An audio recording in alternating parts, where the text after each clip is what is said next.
This is a conversation about a podcast. It's a podcast on the Lex Fridman show between Alex Gladstein and Lex. Alex Gladstein is a human rights scholar.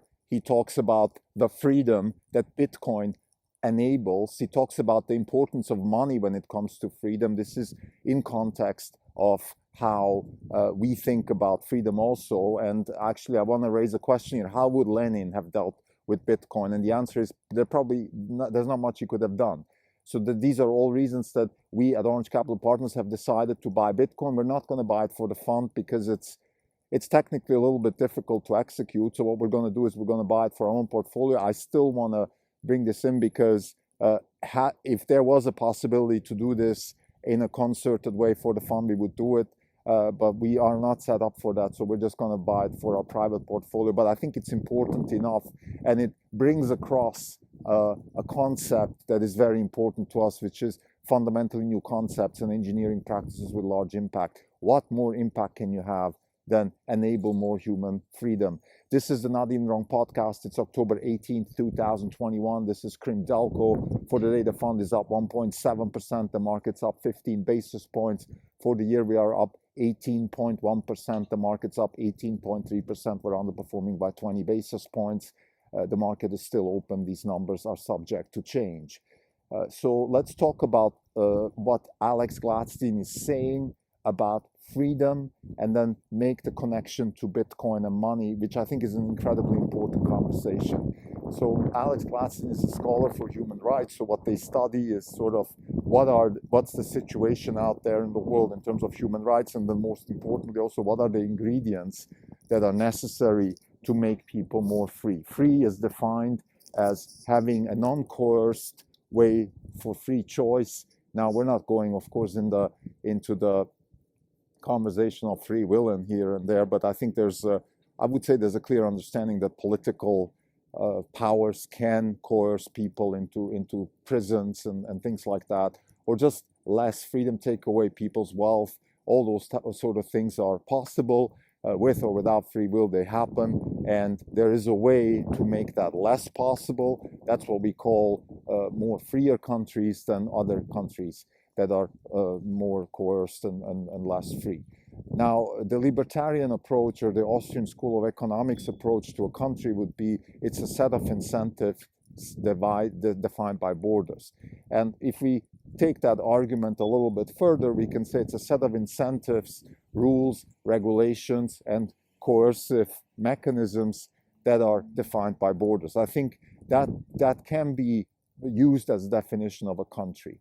And a country, in that sense, gives you sometimes the ability to do certain things, takes away the ability to do other things. Now, Gladstein thinks about this in the following way. He says that there are fundamental laws, or rules of human rights, such as free press, the freedom to assemble, the freedom of body, so habeas corpus. You can't just be arrested without any reason and things like that. Those are what he calls the table. That's the foundation, because you can have other rights on top of those rights, such as, for example, property rights, or the right to elections and whatnot. There's a lot of things you can have, but if you don't have the freedom of press, and if you don't have the habeas corpus, what's the point? You can be, like the joke says, you can be in a freedom of speech type of country, but not in a freedom of after speech.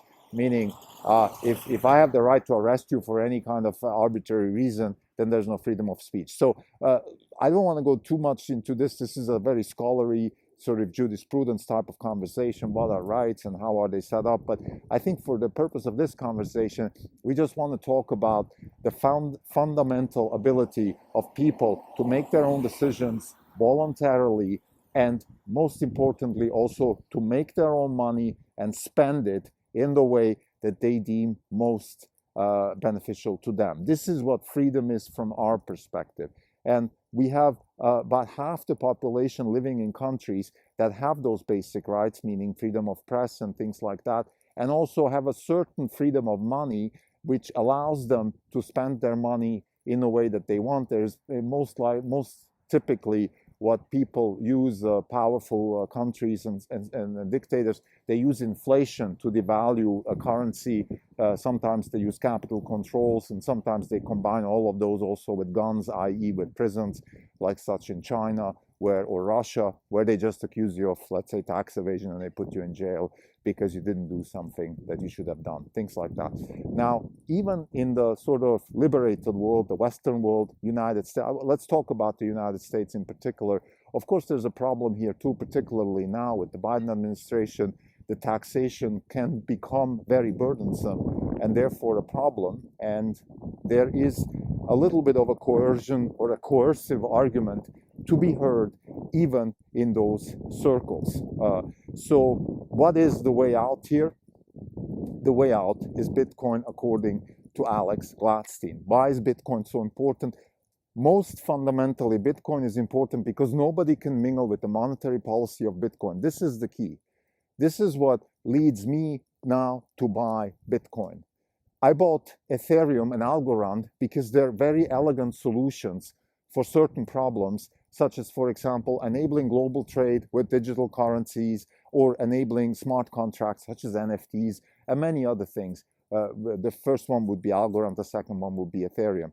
Now, I haven't thought about this too deeply, but the solution for a freedom-enabling currency is really only Bitcoin, because nobody can mingle with the monetary policy, so you can never have the ability to create inflation, for example, or do other things with Bitcoin. Now, there's many. That's why the question in the beginning, in the prelude, what would Lenin have done with Bitcoin? This is an interesting question that I want to discuss. But before I go there, I just want to finish the argument that Alex makes, which is very beautiful. He says that there is a sort of a Trojan horse within Bitcoin, which is that a lot of thugs, dictators, mafia, about all these types of people, they start buying Bitcoin because it's profitable. And by doing that, they're enabling the proliferation of Bitcoin, which in the end will undermine their power. This is the key to what he says is the beauty of Bitcoin, because greed of the worst types of people, the authoritarian dictators,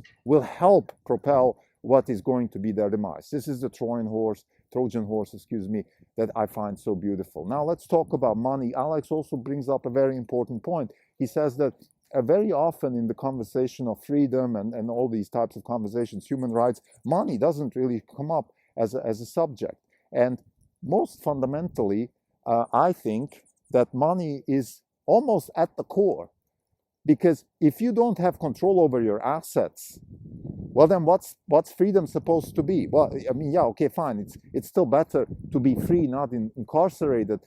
But without money, you really have no freedom. So the way to take freedom away from people is by take their money away, or like Lenin did, either disallow money, which he did in the first couple of years of Bolshevism, or then just create hyperinflation, which happened in most old socialist countries around the Lenin type of revolution that happened in the 20th century. So money is key. Having stable money is a foundation as important as the free press. You can't have freedom if you don't have resources to actually function within a free society. And Bitcoin is the only place where nobody can mingle with the monetary policy of Bitcoin. Even Ethereum doesn't have that luxury. Now they're trying, and there are ways to do it, and we're still long Ethereum, which is fine. There's no issues that we have with that. But Bitcoin has this ability to do something that has never been done before other than gold. Gold has had the same characteristics. The problem with gold was, although unfortunately the transaction costs and the physical accessibility of gold were such that it was very difficult to really express freedom. So if you're in Venezuela, I mean, what are you going to do? Buy gold? You're a merchant in Venezuela. You can't ship gold out of the country. So there are these types of problems that Bitcoin is solving and really enabling freedom for the people. This is why we at Orange Capital Partners have decided today to buy Bitcoin. Now, yes, you might laugh at us. We're late. We're here. We're there. That's fine. The purpose of this podcast is to give people a sense of what it feels like to run a hedge fund And sometimes you're late, but it's okay to be late. It's okay. We're not born knowing everything at the right time. This is not how it works. And just because you're late doesn't mean, so what? If Bitcoin is 62,000 and it's going to be 300,000 in 2 years, why do I care? Now it might be 30,000 in 2 years, and then, I made a bad bet. That's possible. But we have very high conviction that the fundamentals, the way Bitcoin works as a network and the way it's set up, and the Bitcoin maximalists and the fanatics and the religiousness about it, all these things are good for Bitcoin because it is proliferating freedom. This is the key. Because it is helping freedom to get spread around the world. And this is something we like. This is a good impact. We're going to we have about 1.5% of our assets, something like that, in digital currency. We're going to increase that to about 2.5%. Again, this is private, so this is not part of the hedge fund for people that follow our portfolio and all these things. It's not going to be there.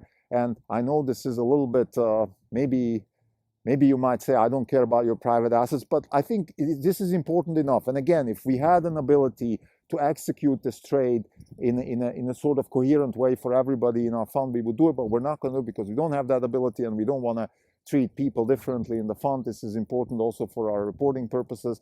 So we're basically setting this out also as because we want to be transparent and tell people what we're doing, and then not in hindsight. Let's say if Bitcoin's $1 million, and then people will be like, why didn't you tell us? You're doing this podcast and you don't tell us about these important things. So again, we're not making any predictions about Bitcoin. Please don't take this podcast is not an investment advice by any means. Do your own work. We are sharing our ideas. We are trying to explain how we think about these things, and then please make your own decisions. And absolutely don't use this as a reason, let's say, to approach us as an investor for hedge fund. This is not supposed to be a solicitation for our fund. None of that. Please do your own work and use other channels if you're interested in investing, not this podcast channel. This is not a solicitation. This is me sharing my ideas about how we think about investing, and Bitcoin is too important of an asset. And the reason, this is one of those things, it just clicks. Sometimes it takes time. Like Lenin said, sometimes it takes for many years nothing happens, and then many years happen within a week. This is what happened. For about 2 years, nothing was clicking in my mind. I just couldn't get my arms around Bitcoin, and all of a sudden it all clicked. It just clicked. This is why I'm going to buy Bitcoin, and I don't care what the price is, because the idea and the proliferation of the asset is so powerful that I have absolutely no problem in buying it. And if I fail, then I fail. But the reason I bought it is the right reason. The technological underpinnings are such that we believe that proliferating freedom is going to happen. And the more freedom we proliferate, the better we have chances for wealth generation, and the more freedom can be proliferated. It's a flywheel. It's a positive flywheel. And it's maybe the most important purpose we can have as a hedge fund. Thank you.